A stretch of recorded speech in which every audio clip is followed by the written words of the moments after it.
Okay, that is our cue to begin. Welcome, everyone. Welcome to the OER Educator Game Show. This session is being led by Dr. Nancyruth Leibold and Dr. Laura Schwarz. Hopefully, I didn't totally butcher your names. Both hailing from Minnesota State University in Mankato. And this is a half-hour session. It promises to be interactive. What I do ask is that if anybody has questions, please enter those in the chat. I will let the presenters know when we've got about 5 minutes left, and that way we can, kind of wrap things up and have a little Q&A session. But we do, because of the tightness of the conference, we need to kind of make sure that we end on time so that you can get to the next session. So with nothing further, welcome Nancyruth and Laura. Thank you, and welcome to the OER Educator Game Show. This is a fast-paced game in which we alternate between giving some content and then asking game show questions. You can either put your answers in the chat, or you can just keep them in your head. If you want to write them on a piece of paper, that's okay too. That's your choice. Thanks for joining us. I'm Nancyruth Leibold, and I teach in the School of Nursing at Minnesota State University, Mankato, and I have a special interest in OERs and Creative Commons licenses.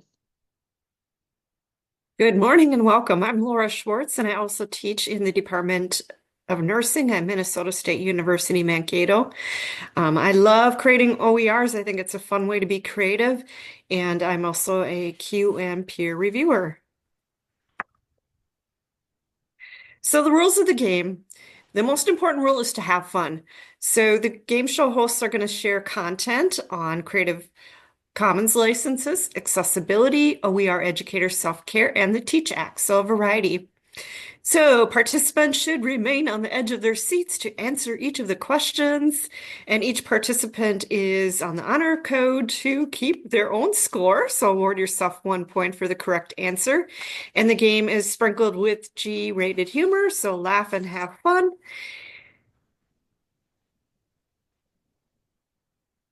And next slide. So the game show hosts have no conflicts of interest. Are you ready? If you said yes, give yourself 1 point. If you answer no, you get 0. Just kidding. So round one of this game show is about the TEACH Act. So the TEACH Act is a legislative bill that was passed in 2002, and it was supposed to clarify some of the issues about teaching and copyright law in the United States. So the legislation includes several things. And one is that partial but not full creations can be used. So let's say that you have a copyrighted material that you want to use in your course. You may use a part of it, but not the full thing. You have to work at a university that has a copyright policy and is fully accredited. And you have to inform the students that the information is copyrighted, it cannot be redistributed, and you have to provide it in a format in which it would be very difficult for people to redistribute it. The TEACH Act is exempt to for-profit schools. So it only really applies if you work for a nonprofit institution. And, uh-oh. There we go. So, true or false, the TEACH Act allows nonprofit and profit universities to use copyrighted materials. True or false? You can put your answer in the chat or keep it in your head. Okay, ready? The correct answer is false. The educational institutions or government body must be fully accredited, and a nonprofit institution for profits are excluded from the Teach Act.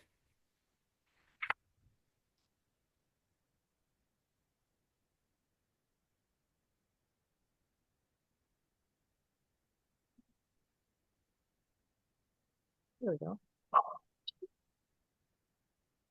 Select all correct answers. Faculty in nonprofit universities, A, may use full copies of copyrighted permission, or B, must inform students the source is copyrighted and protected under copyright law, so it should not be copied. Which ones are correct? You can put them in the chat or keep them in your head.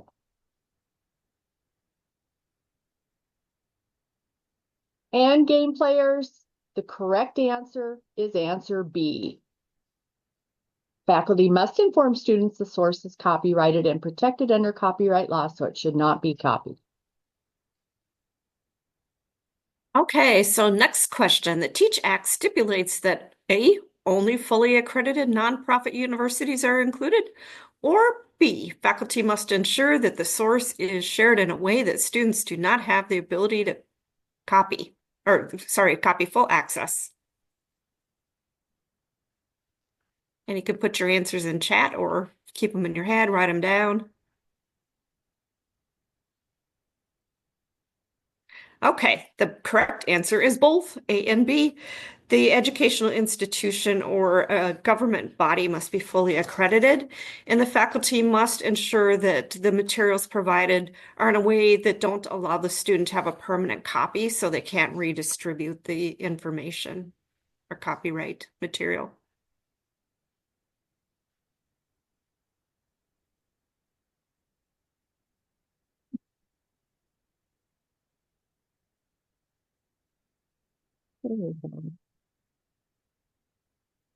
There, finally. Sorry, for some reason it doesn't want to go. So we're in round 2. We're all about self-care because we're both board certified holistic nurses. So we have several tips that we want to share with you.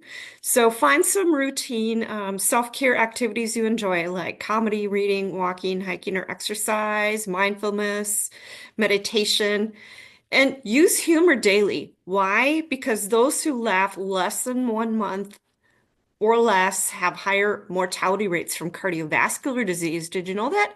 Than those who laugh daily or weekly. Laughter is also good for reducing blood pressure and heart rates. And using positive thinking is another way to care for yourself. So what is positive thinking? It's a cognitive, emotional, and mental mindset using a forward-focused stance. And the benefits are happiness, health, success. And using positive words is one way that you can do this. And positive words create a positive presence. Did you know that your words actually generate an energy, good or bad? So empower yourself with goals, visions, and a plan, and use cognitive rehearsal to deal with setbacks. Some of the phrases you can tell yourself are keep pushing, stay the course. Knowing what did not work helps me be one more step closer to knowing what does work. And valleys mean peaks in the future. So have a plan for keeping positive despite your setbacks. And setbacks are part of a life. So just knowing how to deal with those. Positive affirmations are another way you can do this. So affirmations have a reality base and are empowering. And one example of when things are not going right that you can say are slow and steady wins the race, and the best things are worth waiting for. So, oh wait, I have a story to tell you. The cops came to my house last night and they asked where my brother was between 5 and 6. And I said he was in kindergarten. And then the cop asked me where my little brother was, and I said he's in diapers. But seriously, folks, another tip for caring for yourself is to figure out some new ways to care for yourself that you haven't maybe thought of before. And put yours in the chat if you want to. So dancing, forest bathing, which is walking out in the woods, not actually taking a bath in the forest. bird watching, etc. So create a balance between work and play, and this can be split up however you want to. For example, some people like to take a walk at lunch, some people like to exercise in the morning, some people prefer to do it after work. So whatever works best for you. Another example is to find a funny video that's like a 5 minute or less shorty. Nancyruth and I like to send each other jokes during the day, little memes. Um, that just seem to arrive when we need to. So, share your favorite self-care activity in the chat. And I think we're in the next slide, Nancyruth. So, next question. Some examples of self-care include overworking, overeating, balancing work and play, and watching your favorite comedy. So the correct answers, of course, are C and D. True or false? Self-care helps to prevent burnout and compassion fatigue. True.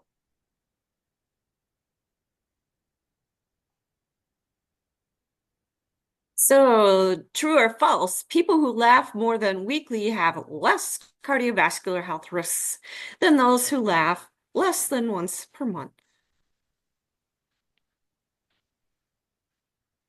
Okay, I'm saying a lot of truths. That is true.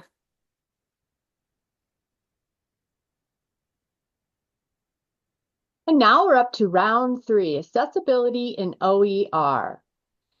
And accessibility requirements change from country to country. And so I work as the health science editor at Merlot. And so we had to develop a universal accessibility check for our peer reviews that we do. And so it kind of builds in some flexibility. So I picked a few of the items off of our peer review sheet at Merlot, and I wanted to share some of that with you. Some of you probably know a lot about accessibility and setting it up, but there are a lot of faculty that do not. Taking a course in how to set up accessibility is really helpful. And of course, it's different in every software. There's a little bit different techniques of how you do it and how you check your accessibility and stuff. And so we're going to give you a few tips. Okay, the first one is use ordinary wording for links. And so instead of putting the actual link address, you would put the name where the link goes to.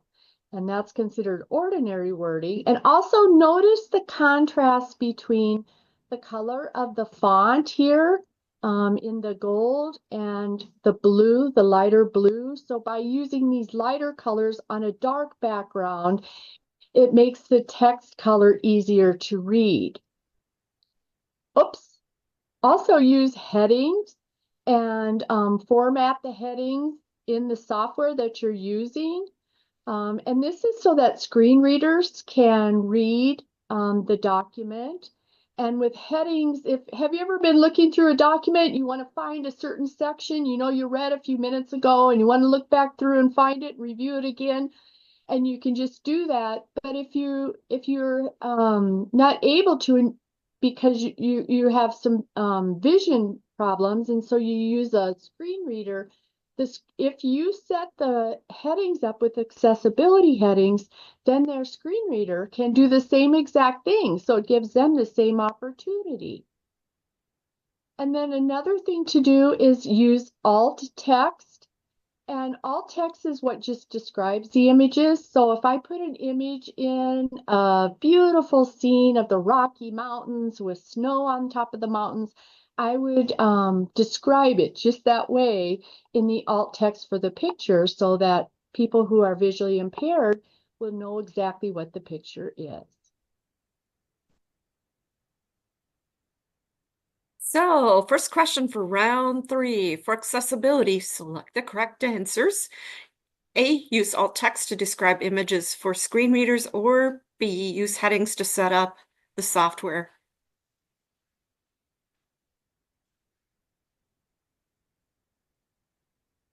Okay, I'm seeing both. Both is correct.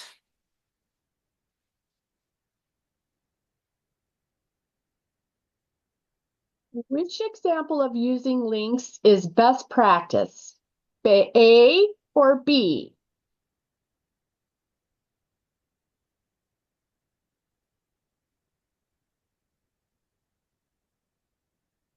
You guys are doing great in the chat.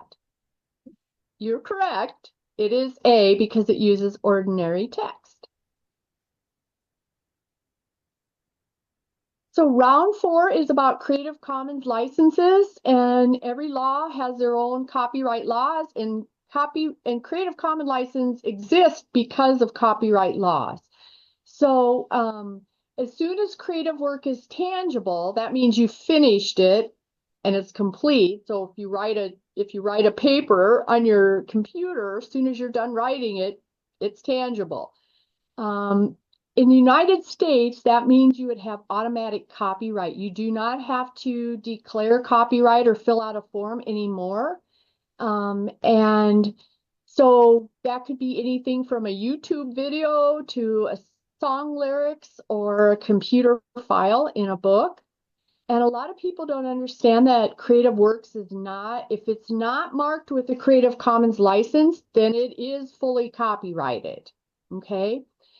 And so that's US copyright law. So now you don't have to register your stuff, but one tip is if somebody is filed a lawsuit against you or something for using their then you should go or you're going to sue someone, then you should go and file that copyright with the Copyright Office just to prove that in fact you have it, because that's the first thing the lawyers will go and look for.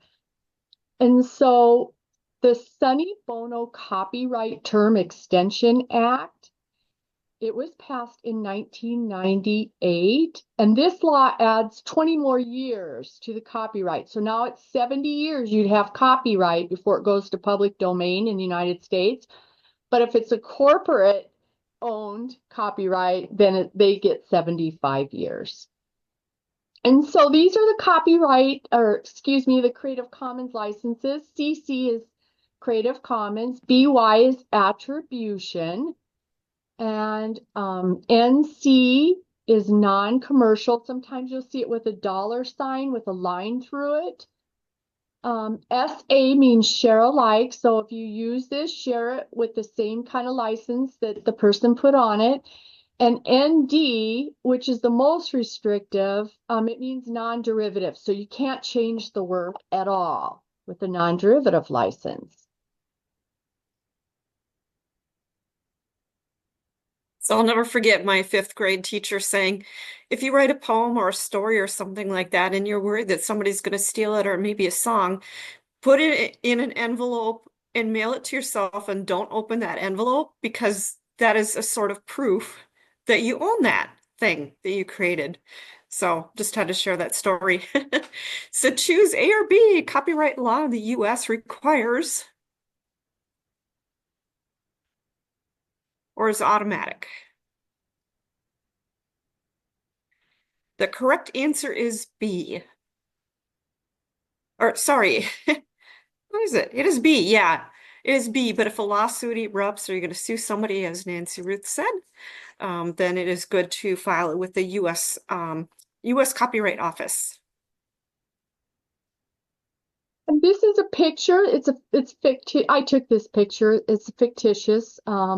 So the Creative Commons license is BY attribution non-derivative, and it's called Rotary Snowplow Park in Breckenridge, Colorado. Can we use this image in a video we're making?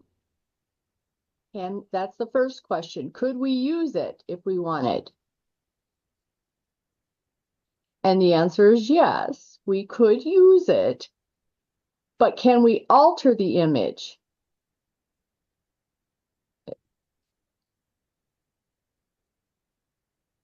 And the answer is no, we cannot alter it if it has a non-derivative license. Okay, let's look at a few more. Okay, this deer sitting here on the ground. This is right outside my hotel room in Estes Park. And so I took this picture. And so could we use this image in a video we're making? This is all the information you have right here, what you're seeing. So can we use this image in a video we are making? And the correct answer is no, we cannot, because unless it has a Creative Commons license with it, we are to assume that it is fully copyrighted.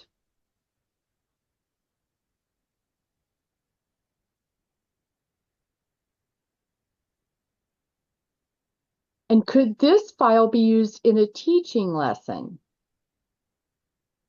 If I wanted to put this in one of my teaching lessons, could I?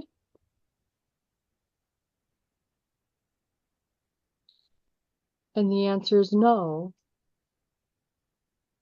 because there's no Creative Commons license, so I couldn't use it. I could use a little piece of it over here in the corner if I worked at a nonprofit, fully accredited program that has a copyright policy, but otherwise the answer is no.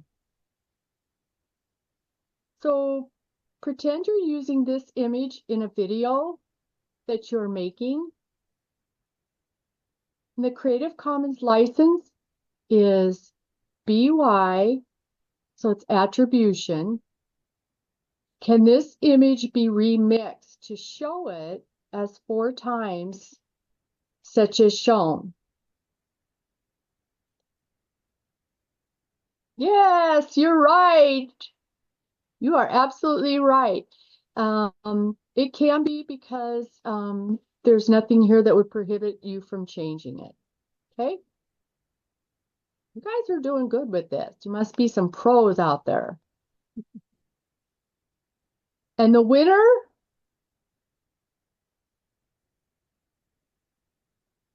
Is you.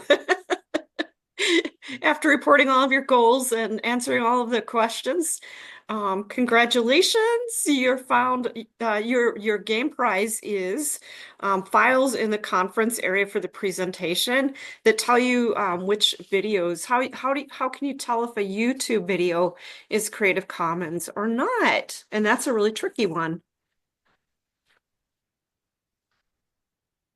Thank you for playing, and we hope you had fun and you learned something new. And we have our references here, and I'll stop share. I know there's something in the chat. Somebody asked a question earlier, and I wanted to come back to it. Oh, what's copyrighted permission? Okay, under the Teach Act, if you met the inclusion criteria, you work at a nonprofit school, you're only going to use part of the copyrighted material. That's what that was referring to. And you tell the students it's copyrighted. So yeah, okay. And I don't know if there's any other questions in the chat. I'm looking.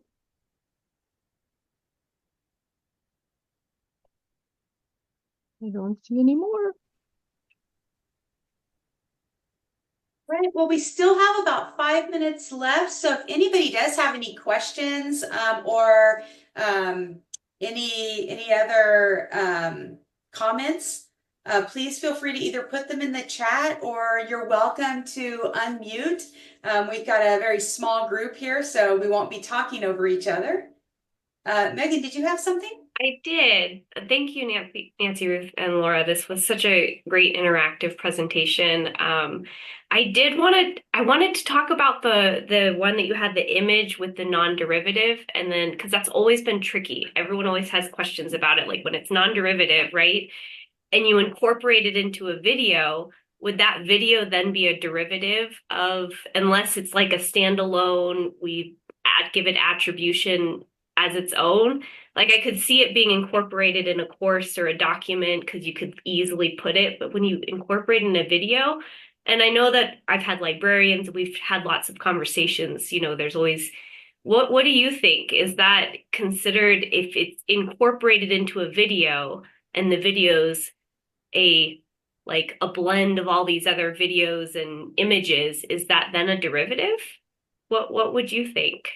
Not if you don't change the format of the picture. You can't change the Picture. Okay.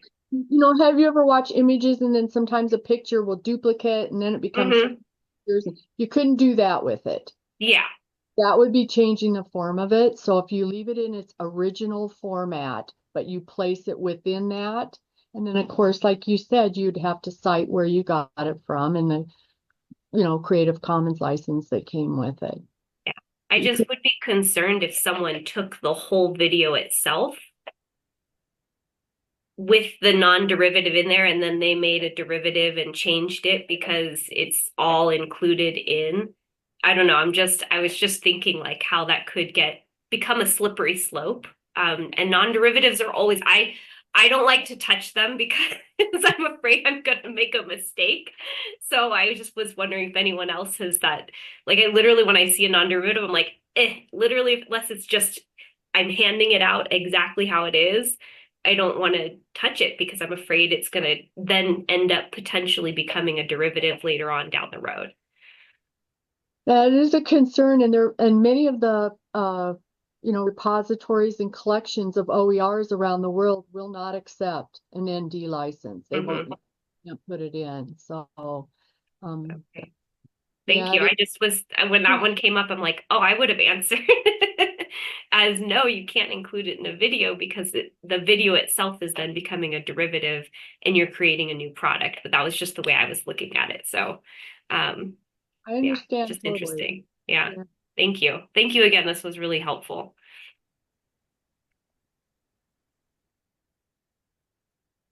Okay, we still have a couple minutes left. So are there any other questions for our fabulous hosts today?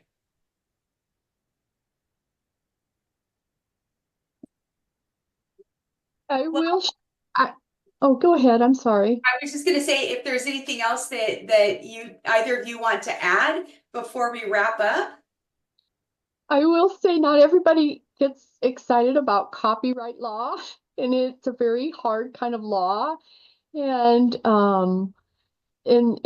so I've had a lot of bad experiences. We both have with submitting abstracts to conferences about a talk about copyright and Creative Commons because people don't see it as an exciting topic. So we changed it to the game show format, and voila, every abstract's submitted. So it was kind of a fun tip that we learned by doing this, and so just to share that. Not everyone likes copyright law. I happen to like it, but it's kind of hard.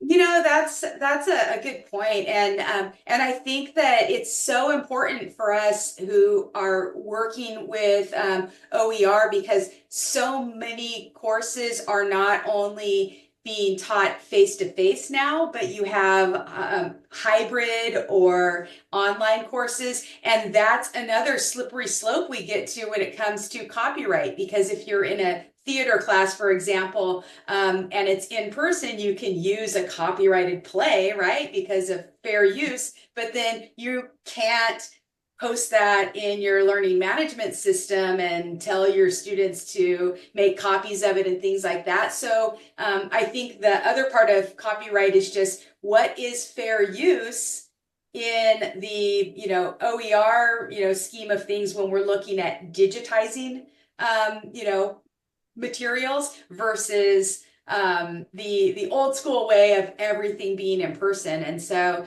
that's something that we've also done, tried to do workshops on my campus with the librarian, and we'll get like 3 people show up. So, but it's something that, I'm gonna have to do a game show. You're inspiring me. Which does beg the question, it doesn't seem fair that you can't use it in your online OERs. So will copyright law change because things are changing, more is getting digitized and online? Yeah, good question. Well, we have 1 minute, maybe 30 seconds left. So I just want to thank you again for this great session, and to the rest of the attendees, enjoy the rest of our OE Arizona conference, and I will hopefully see you all in other sessions. Thank you very much. Bye.